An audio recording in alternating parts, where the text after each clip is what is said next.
Good morning everyone. Motion in a straight line part 2 के अंदर हमने सीखा था स्पीड एंड वेलोसिटी के बारे में। And today we are going to learn about distance time graph. Okay, let's start. तो चलो एक एग्जांपल देखते हैं।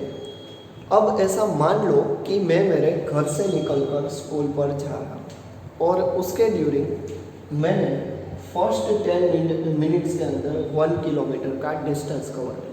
उसके बाद अगेन 10 मिनट्स के अंदर 1 किलोमीटर कवर किया। सेम एज 10 मिनट्स के अंदर 1 किलोमीटर कवर किया। अब इसको सबसे पहले मैं जो टाइम है उसको एक्स एक्सिस पर ले रहा हूँ और मैंने जो डिस्टेंस कवर किया है उसको वाई एक्सिस पर ले रहा हूँ, यानी कि 10, 20, 30 एट्सेट्रा।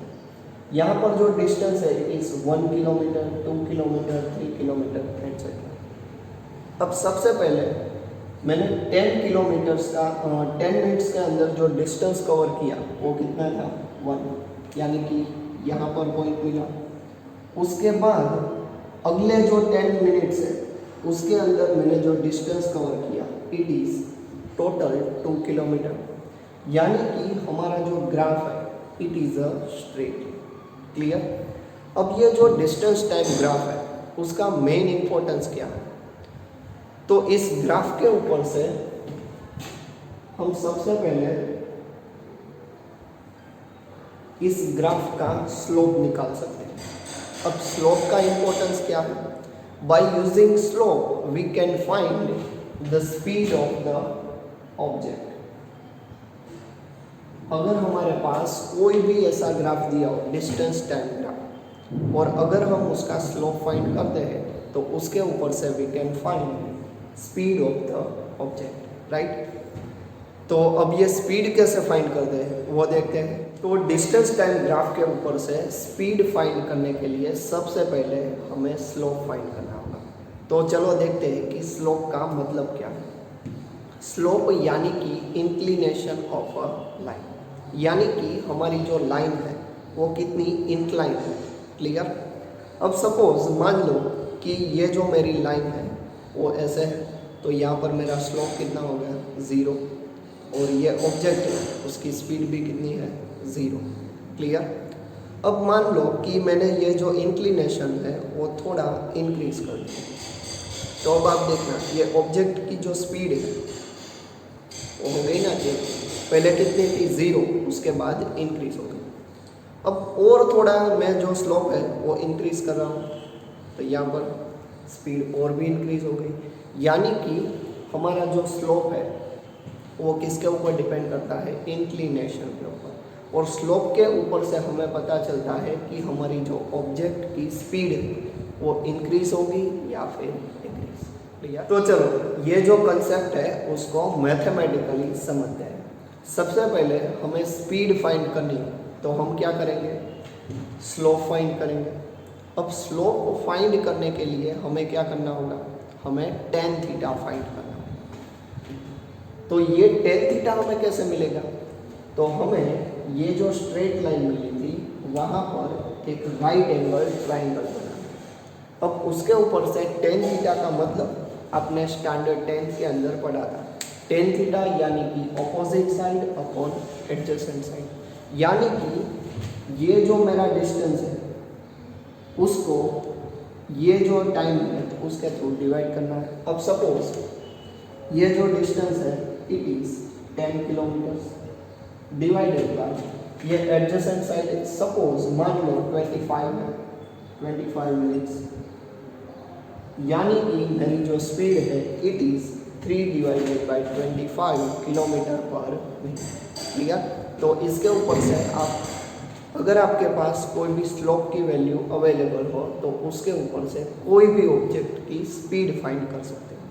ठीक है। चलो तो सबसे पहले हमने क्या सीखा, distance time graph. Distance time graph के स्लोप के ऊपर से हमें क्या मिल रहा था, स्पीड। एग्जैक्टली। तो अब हम बात करेंगे position time graph, otherwise displacement time graph. तो सोचो डिस्प्लेसमेंट के ऊपर से हमें क्या मिलेगा, स्पीड। एग्जैक्टली। तो सपोज मान लो कि मैं मेरे घर से निकलकर स्कूल पर गया और स्कूल से वापस यू टर्न लेकर घर पर आ गया। तो इसका ग्राफ मैं कैसे प्लॉट करूँगा? देखो, सबसे पहले मैंने 10 मिनट्स के अंदर 1 किलोमीटर का डिस्प्लेसमेंट किया, तो यहाँ पर होगा। उसके बाद अगेन 10 मिनट्स के अंदर टोटल 2 किलोमीटर हुआ। यहाँ पर मैं यहाँ पर स्कूल पर पहुँच गया। अब क्या हो रहा है, मैं स्कूल से रिटर्न हो रहा हूँ ना, तो मेरा जो डिस्टेंस होगा इट इज डिक्रीजिंग, यानी कि यहाँ पर आएगा। और फाइनली मेरा डिस्प्लेसमेंट, मैं घर से स्कूल पर गया और स्कूल से घर पर आ गया, यानी कि मेरा डिस्प्लेसमेंट इज 0। ये 0 हो गया। तो यहाँ पर हमारा पोजीशन टाइम ग्राफ ऐसे बनेगा, क्लियर। और इस पोजीशन टाइम ग्राफ के ऊपर से हमें क्या पता चलता है, we can find the value of velocity, clear. चलो, तो अब हम देखते हैं कि हमारा जो पोजीशन टाइम ग्राफ है उसका स्लोप कैसे निकालते हैं। तो सबसे पहले यहाँ पर हमारे पास 2 राइट एंगल ट्रायंगल बन रहे हैं। तो सबसे पहले मैंने क्या करा, ये होम टू स्कूल और स्कूल से होम, इसके 2 पार्ट्स अलग कर दिए। अब सबसे पहले यहाँ पर ये वाला जो फर्स्ट ट्रायंगल है ना, उसका मैं स्लोप फाइंड करता हूँ। तो स्लोप यानी कि tan थीटा 1, ये tan थीटा 1, उसकी वैल्यू क्या होगी, यहाँ पर 20 किलोमीटर का डिस्टेंस है ना, डिस्टेंस है 2 किलोमीटर का, डिवाइडेड बाय यहाँ पर मैंने टाइम कितना लिया, 20 मिनट्स का। यहाँ पर डिस्प्लेसमेंट है ना, इसलिए मैंने यहाँ पर 0 लिया। तो इस केस के अंदर हमारा जो स्लोप होगा, यानी कि हमारी वेलोसिटी होगी, वो कितनी होगी, 1/10 किलोमीटर पर मिनट, राइट। यह फर्स्ट केस हमारा कंप्लीट हो गया। अब सेकंड केस, जिसके अंदर स्कूल से लेकर मैं होम पर जा रहा हूँ, तो उसके अंदर मेरा स्लोप क्या होगा, यानी कि मेरी वेलोसिटी कितनी होगी। तो सेकंड केस के अंदर अब यहाँ पर देखो, ये एंगल मेरा कितना होगा, ये एंगल θ2 है ना, तो ये रिमेनिंग कितना होगा, 180 माइनस θ2 होगा, बिकॉज ये पूरा एंगल कितना होगा, 180, बट हमें तो ये चाहिए, यानी कि 180 माइनस θ2। तो अब हमारा स्लोप हो जाएगा tan 180 माइनस θ2, राइट।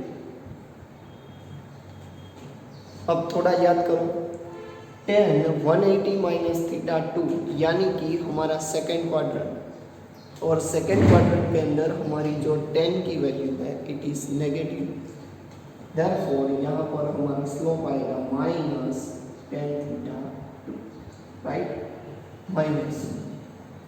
अब देखो यहाँ पर मेरा डिस्प्लेसमेंट कितना हो रहा है, देखो 2 माइनस 0, और टाइम कितना है, 40 माइनस 20,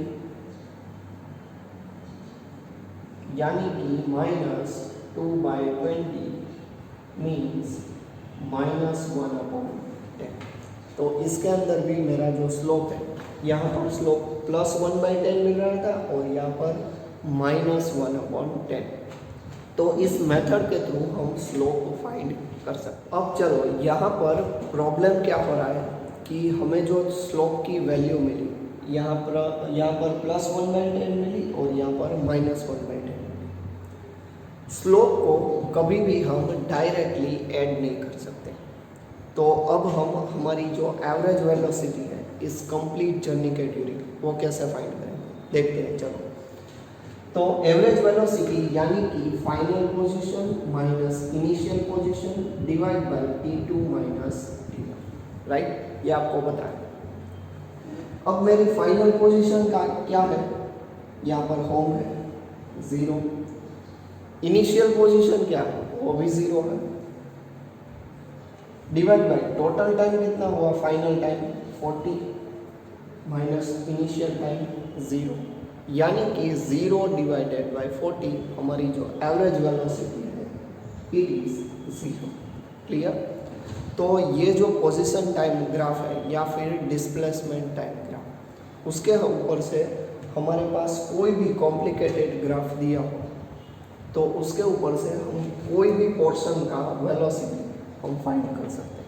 क्लियर। तो अब हमें यह पता चल जाएगा कि कोई भी हमें ग्राफ दिया तो कौन सी पोजीशन के अंदर हमारा जो स्लोप है इट इज़ पॉजिटिव और कौन सी पोजीशन के अंदर हमारा स्लोप है इट इज़ नेगेटिव। यहाँ पर देखो, अगर हमें कोई भी ग्राफ दिया हो और जिसके अंदर हमारी पोजीशन इंक्रीज हो रही हो, यानी कि हमारा जो डिस्टेंस है डिस्प्लेसमेंट वो इंक्रीज हो रहा, then our slope is positive. इस केस के अंदर हमारा जो स्लोप था it is positive. But second case में क्या हो रहा था, मैं स्कूल से रिटर्न घर पर जा रहा था, तो उस केस के अंदर मेरा जो डिस्प्लेसमेंट था वो डिक्रीज हो रहा था, यानी कि जब भी हमारा डिस्प्लेसमेंट डिक्रीज हो रहा हो then our slope is negative. Clear. अब सोचो, यहाँ पर पोजीशन टाइम जो ग्राफ है उसकी वैल्यू ऑलवेज पॉजिटिव भी हो सकती है या फिर नेगेटिव। तो डिस्टेंस टाइम ग्राफ जो था उसकी वैल्यू क्या होगी, it is always positive because our distance यानी कि our path length is always positive. Path length कभी नेगेटिव नहीं हो सकती, इसलिए पोजीशन टाइम ग्राफ की वैल्यू पॉजिटिव भी हो सकती है या फिर नेगेटिव। और डिस्टेंस टाइम ग्राफ दिया हो तो उसकी वैल्यू ऑलवेज क्या होती है, पॉजिटिव। तो चलो अब हम देखते हैं कि अगर आपको एग्जाम के अंदर कोई भी ग्राफ दिया तो उसके ऊपर से हम फाइंड कैसे कर सकते हैं कि हमारा जो ऑब्जेक्ट है वो कौन से टाइप की मोशन कर रहा है। क्लियर। अब सपोज मान लो यहाँ पर ऐसा आपको ग्राफ दिया, तो इस केस के अंदर फर्स्ट 10 मिनट के ड्यूरिंग यहाँ पर जो ऑब्जेक्ट की पोजीशन थी इट इज़ एट 4 किलोमीटर। उसके बाद 20 मिनट्स के बाद वो सेम पोजीशन पर था, यानी कि our object is in rest condition. Clear. अब सेकेंड केस के अंदर यहाँ पर क्या हो रहा है, पहले 10 मिनट के ड्यूरिंग उसने कितना डिस्टेंस कवर किया, 2 किलोमीटर। उसके बाद अगेन 10 मिनट्स के ड्यूरिंग उसने 4 किलोमीटर का डिस्टेंस किया, यानी कि our object is in uniform motion. वो कैसी मोशन कर रहा है, यूनिफॉर्म मोशन में है। अब यहाँ पर फर्स्ट 10 मिनट्स के ड्यूरिंग हमारा जो ऑब्जेक्ट है उसने कुछ डिस्टेंस कवर ही नहीं किया, यानी कि इनिशियल कंडीशन के अंदर it is in the rest condition, वो सबसे पहले रेस्ट पर है।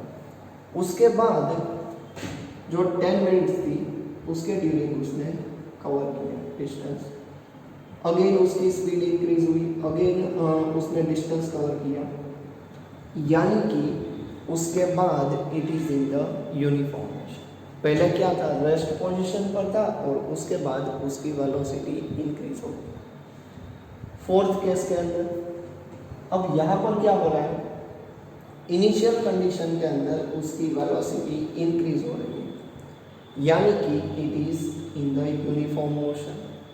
उसके बाद क्या हो रहा है, उसकी पोजीशन देखो ऐसी है ना, पोजीशन चेंज नहीं हो रही है। यहाँ पर टाइम इंक्रीज हो रहा है, देखो ये 10, 20, 30 टाइम इंक्रीज हुआ बट उसकी पोजीशन चेंज नहीं हुई, यानी कि it is in the rest condition. Clear. तो आप ग्राफ के ऊपर से फाइंड कर सकते हो कि अवर ऑब्जेक्ट इज इन मोशन या फिर uniform motion, otherwise it is in rest. Okay, तो चलो नेक्स्ट शुरू करते हैं एवरेज स्पीड। अब एवरेज स्पीड का मतलब क्या है, average speed means total distance covered in a given interval of time. एक एग्जांपल लेते हैं, मान लो कि मैं मेरे घर से निकलकर टेंपल पर गया, उसके ड्यूरिंग मैंने जो 20 किलोमीटर्स का डिस्टेंस है वो 1 आवर में कंप्लीट कर लिया। उसके बाद क्या हुआ, मैं टेम्पल से निकलकर स्कूल पर गया, तो उसके ड्यूरिंग जो 10 किलोमीटर्स का डिस्टेंस था वो मैंने 2 आवर में कंप्लीट किया। तो अगर आपको कोई पूछे कि घर से निकलकर स्कूल पर आप गए, उसके ड्यूरिंग आपकी एवरेज स्पीड कितनी थी, तो एवरेज स्पीड निकालने के लिए हमें क्या करना है, total distance covered divide by total time taken.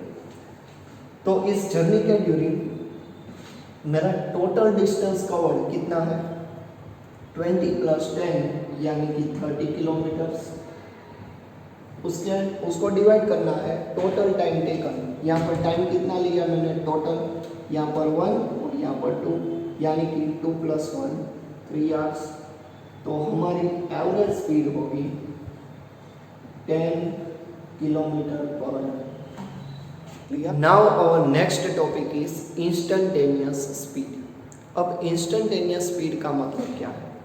Instantaneous speed यानी कि speed at given instant of time, यानी कि हमारी जो पूरी की पूरी जर्नी है उसके ड्यूरिंग अगर आपको पूछे कि t = 5 मिनट्स के ड्यूरिंग आपकी स्पीड कितनी थी, t = 10 मिनट्स के ड्यूरिंग आपकी स्पीड कितनी थी, तो वो फाइंड करने के लिए हमें क्या फाइंड करना होगा, इंस्टेंटेनियस स्पीड।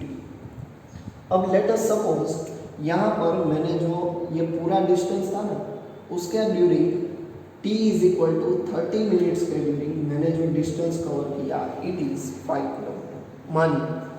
तो इस केस के अंदर मेरी जो इंस्टेंटेनियस स्पीड होगी वो कितनी होगी, at a time t = 30 minutes.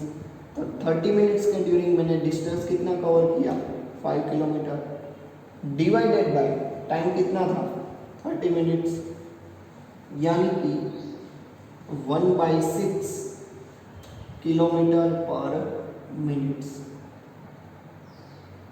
ठीक है, तो चलो अब हम बात करते हैं average velocity and instantaneous velocity. Average velocity यानी कि average displacement covered in a given interval of time. अब यहाँ पर हम डिस्प्लेसमेंट की बात कर रहे हैं। डिस्प्लेसमेंट जब भी हम हमारे केस के अंदर आए तो it's a vector quantity, right, same as instantaneous velocity. अगर आपको ऐसा पूछे कि कोई भी पर्टिकुलर टाइम का इंस्टेंट दिया हो, यानी कि t = 2, t = 5 सेकेंड, तो velocity at given instant of time it's called as instantaneous velocity. ये दोनों की दोनों एवरेज वेलोसिटी और instantaneous velocity they both are vector quantities, right. तो डियर स्टूडेंट्स, यहाँ पर हमारा पार्ट नंबर 3 जो है वो ख़त्म कर रहे हैं। रिमेनिंग थिंग्स जो है वो पार्ट नंबर 4 के अंदर। Keep watching, keep learning. Thank you.